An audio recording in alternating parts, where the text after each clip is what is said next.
भेलापुर नामक एक राज्य था। वहाँ के राजा राजेंद्र जो बहुत ही गुस्सैल किस्म के थे।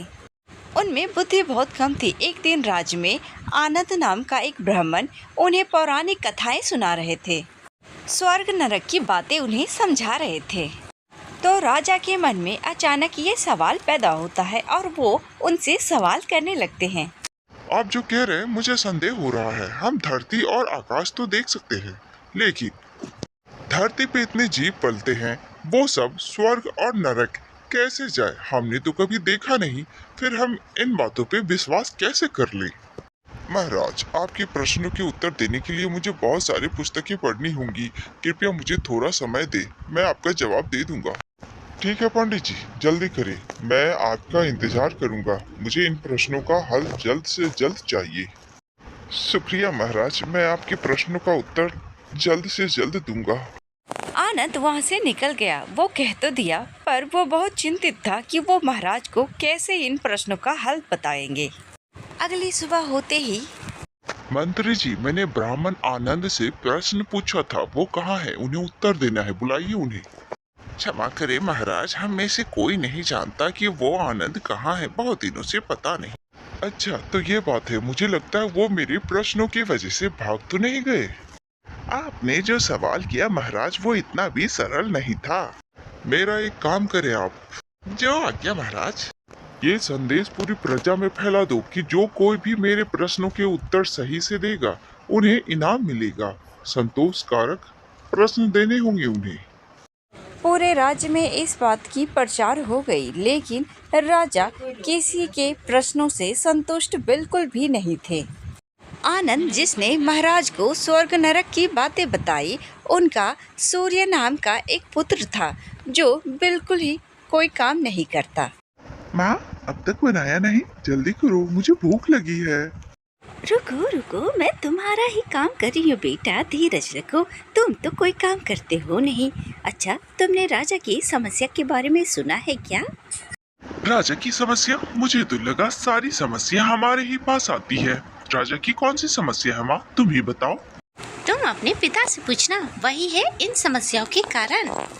पंडित आनंद अपने घर आता है तो सूर्या उनसे सवाल करता है। पिताजी, क्या मामला है? मैंने सुना है राजा के लिए आपने कोई समस्या खड़ी कर दी है। क्या बताओ, पुरानी कथाएं सुना रहा था, राजा के मन में सवाल आ गया। जब मैं स्वर्ग नरक की बातें करने लगा तो पूरी बात बताइए पिताजी। अरे वैसे भी तुम्हारे बस की बात नहीं है, दिन भर आवारागर्दी करते रहते हो। जाओ। ओहो पिताजी, पहले आप बताइए तो सही, बात क्या है? ठीक है तो सुनो, हम धरती और आकाश को तो देख सकते हैं, लेकिन स्वर्ग और नरक को नहीं। यही राजा ने सोचा कि जब हम इसे देख सकते हैं और उसे हमने देखा नहीं, फिर इस पर हम यकीन कैसे करें?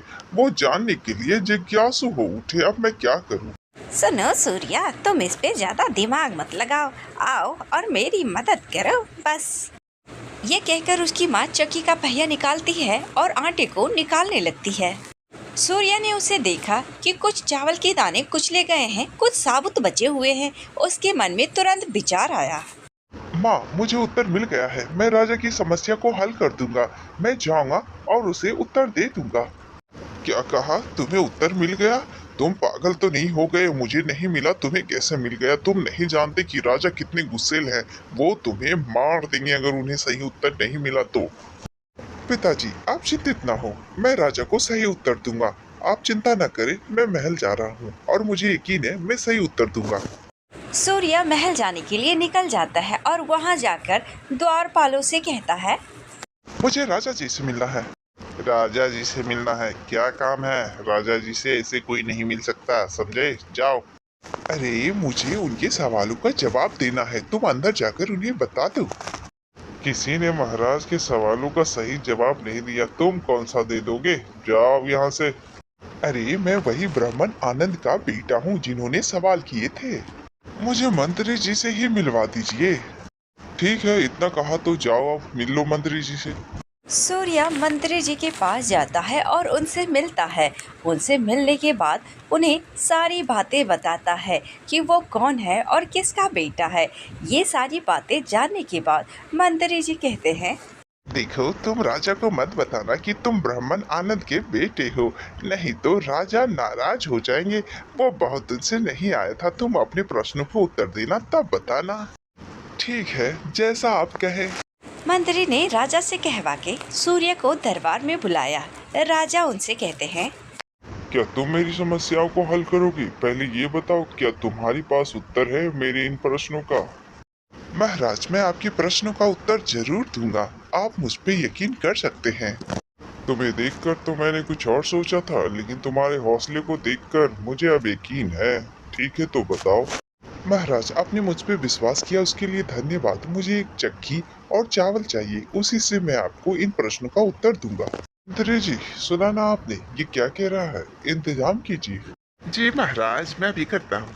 मंत्री ने तुरंत चक्की का इंतजाम करवाया। सूर्य ने बिना समय गवाए अपना काम शुरू करता है। वो चक्की पर चावल पीसने लगता है और सभी लोग ये देखते हैं कि वो जवाब कैसे देगा। इसे ध्यान से देखिए राजा जी, आपने कहा था ना, हम धरती और आकाश को ही देख सकते हैं, स्वर्ग नरक वहाँ कैसे पहुँचा जाता है? आपने यही कहा था ना, यही सवाल है ना? हाँ हाँ, यही था मेरा प्रश्न। अब मेरी बातें ध्यान से सुनिए। ये जो ऊपर दिख रहा है चक्की, ये आसमान है, और वो नीचे धरती। जो बीच में नहीं दिख रहा है वही नर्क और स्वर्ग है। मान लीजिए, ये जो चावल इसके अंदर डाला गया, ये हम प्राणी है। ये जो हाथ है जो चावल को चक्की में डालता है, ये भगवान का रूप है। सूर्य की बातों को राजा बहुत ध्यान से सुने जा रहे थे, लेकिन सूर्य उन्हें समझाने के लिए एक और तरीका अपनाता है। सूर्य राजा को समझाने के लिए चक्की को हटाकर उन्हें दिखाते हैं। राजा को चावल दिखाकर उन्हें समझाते हैं कि हम आम इंसान भी इसी तरह पीसे जाते हैं। इनमें से जो चावल नहीं पीसे गए हैं वो नरक की यातना से बच जाते हैं। उसी तरह हम आम इंसान भी अगर गलत करते हैं तो नरक जाते हैं, अच्छे कर्म करते हैं तो स्वर्ग जाते हैं। सूर्य ने अपनी बातें बहुत विस्तार पूर्वक समझाया, जो कि बड़े बड़े विद्वान के पास भी इनके जवाब नहीं थे।